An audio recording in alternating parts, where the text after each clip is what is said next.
కేసీఆర్ హరీష్కు నోటీసులు మరికొందరు కీలక వ్యక్తులకు ఇచ్చేందుకు కసరత్తు.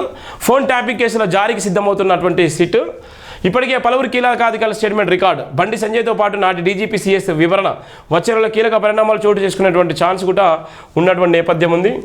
ఫోన్ ట్యాపింగ్ కేసులో కీలక పరిణామాలు చోటు చేసుకుంటున్నారు. త్వరలోనే మాజీ సీఎం కేసీఆర్, మాజీ మంత్రి హరీష్ రావుకు నోటీసులు జారీ చేసేందుకు సీటు సిద్ధమవుతున్న సమాచారం. సోషల్ మీడియాలో ఇందుకు సంబంధించిన వార్త సైతం చెక్కలు కొట్టడంతో రాష్ట్ర రాజకీయాలు ఒక్కసారిగా వేడెక్కాయి.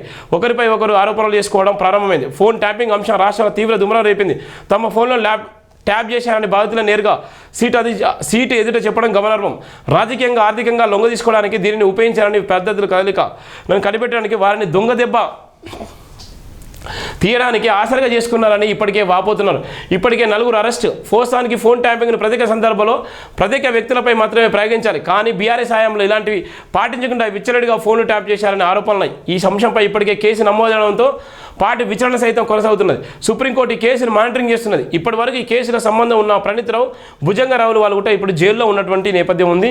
ఏది ఏమైనప్పటికీ కేసీఆర్, హరీష్ రావుకు కేటీఆర్ కూడా లీగల్ నోటీసులు ఇచ్చేటువంటి నేపథ్యం ఫోన్ ట్యాపింగ్ విషయంలో. ఏదైతే కల్వకుంట్ల కవిత చేసేటువంటి ఆరోపణలు ఏవైతున్నాయో ఆ కుటుంబం మీద, ఆ ఆరోపణల దృష్టిలో ఇలా మాజీ ముఖ్యమంత్రి కేసీఆర్కి అయితే ఒక సుడిగుండంలో ఒక సమస్యగా మారినటువంటి నేపథ్యంలో ఒక పక్కన కల్వకుంట్ల కవిత మాట్లాడుతున్నటువంటి ఆ మాటలు, ఆ ప్రసంగాలు ఇలా ఉన్నటువంటి బీఆర్ఎస్కు తలనొప్పిగా మారినటువంటి సందర్భం ఉన్నాయి. ఆ తలనొప్పి ఇలా కాంగ్రెస్ పార్టీ దాన్ని ఉపయోగించుకొని ఇష్టానుసారంగా చేసేటువంటి ప్రయత్నం అయితే చేస్తుంది. ఇది ప్రధానంగా ఉన్నటువంటి నేపథ్యం.